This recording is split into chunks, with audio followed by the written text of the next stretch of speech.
किस शराब के कारण श्री राम को सीता जी के वियोग सहना पड़ा था। रामायण जीवन की वह कथा है जो हमें सिखाती है कि हमें अपना जीवन किस तरह से जीना चाहिए, कैसे धर्म और वचन जीवन में अनमोल होते हैं। रामायण में बहुत सी कहानियाँ देखने को मिली जिससे हमने बहुत कुछ सीखा और समझा भी। आज से नहीं बल्कि हम बहुत सालों से यह बात सुनते आ रहे हैं कि भगवान राम को 14 वर्ष का वनवास के कई कारण हुआ था। जब रावण ने माता सीता का हरण किया था तो कुछ समय तक भगवान राम को माता सीता का वियोग सहना पड़ा था। क्या आपको पता है कि भगवान राम और माता सीता को एक दूसरे से दूर रहने का प्रमुख पौराणिक कथाओं के अनुसार भगवान राम को माता सीता के से वियोग एक श्राप के कारण सहना पड़ा था। एक बार की बात है, नारद मुनि को अपने ब्रह्मचारी पर घमंड हो गया। नारद मुनि को इस बात का घमंड था कि उनका ब्रह्मचर्य इतना ताकतवर है कि स्वयं कामदेव भी उन्हें हरा नहीं पाएंगे। अपने इस घमंड के साथ सबसे पहले वो महादेव के पास गए और अपनी बड़ाई करते हुए कहा कि मुझे तो कामदेव भी नहीं हरा सकते। महादेव उनका अहंकार समझ गए और चेताया कि यह बात मुझे तो कह दिया, लेकिन विष्णु भगवान के सामने यह बात ना कहना। नारद मुनि अहंकार में चूर थे। उन्होंने महादेव जी की इस बात पर ध्यान नहीं दिया और भगवान विष्णु के सामने जा पहुँचे। उन्होंने फिर से अपना गुणगान शुरू किया।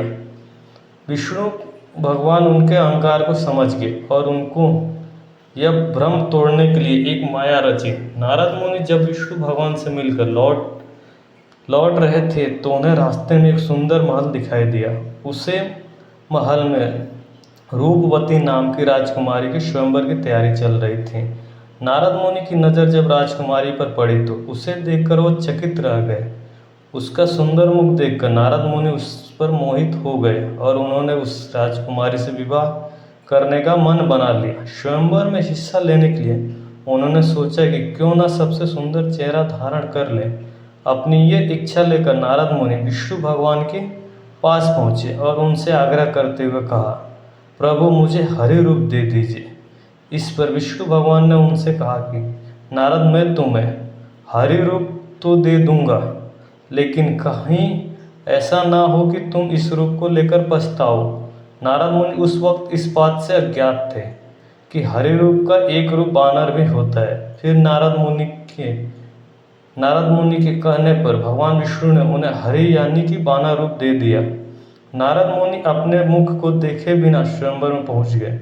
उन्होंने अंदर ही अंदर इस बात की खुशी थी कि उनका मुख देखते ही राजकुमारी रूपवती उन्हें ही वरमाला पहना देगी। जब राजकुमारी रूपवती सभा में वरमाला लेकर पहुंची तो सभी राजकुमार स्वयंवर के लिए खड़े हो गए। जब नारद मुनि के सामने रूपवती पहुंची तो उनका बंदर का रूप देखकर उनकी हंसी छूट गई। जब सब हंसने लगे तब नारद मुनि को समझ नहीं आया कि ऐसा क्यों हो रहा है। इसके बाद भगवान विष्णु जैसे ही पधारे, रूपवती ने उन्हें वरमाला पहना दिया। नारद मुनि को बहुत अचंभव हुआ। उन्होंने तुरंत अपना चेहरा पानी में देखा। बंदर का चेहरा देख नारद मुनि क्रोधित हो उठे। उन्होंने भगवान विष्णु को श्राप दे दिया कि जिस तरह मैं अपनी स्त्री के लिए तड़प रहा हूँ, वैसे ही धरती पर आपको भी अपनी पत्नी का वियोग सहना पड़ेगा। तब आपको एक बंदर की मदद लेनी पड़ेगी और उसकी मदद से ही आप अपनी पत्नी से मिल पाएंगे। जब भगवान विष्णु की माया खत्म हुई तो नारद मुनि को क्रोध समाप्त हो गया। उन्होंने अपनी गलती का एहसास हुआ और उन्होंने तुरंत विष्णु भगवान से माफ़ी मांगी। इसके बाद जब धरती पर भगवान विष्णु ने श्री राम के रूप में जन्म लिया और माता सीता से नारद मुनि के श्राप के कारण ही उन्हें अलग होना पड़ा और हनुमान जी की मदद के बाद ही भगवान राम माता सीता से दोबारा मिल पाए। वीडियो अच्छी लगी हो तो लाइक, शेयर और ऐसे ही वीडियो को देखने के लिए हमारे चैनल को सब्सक्राइब ज़रूर करें।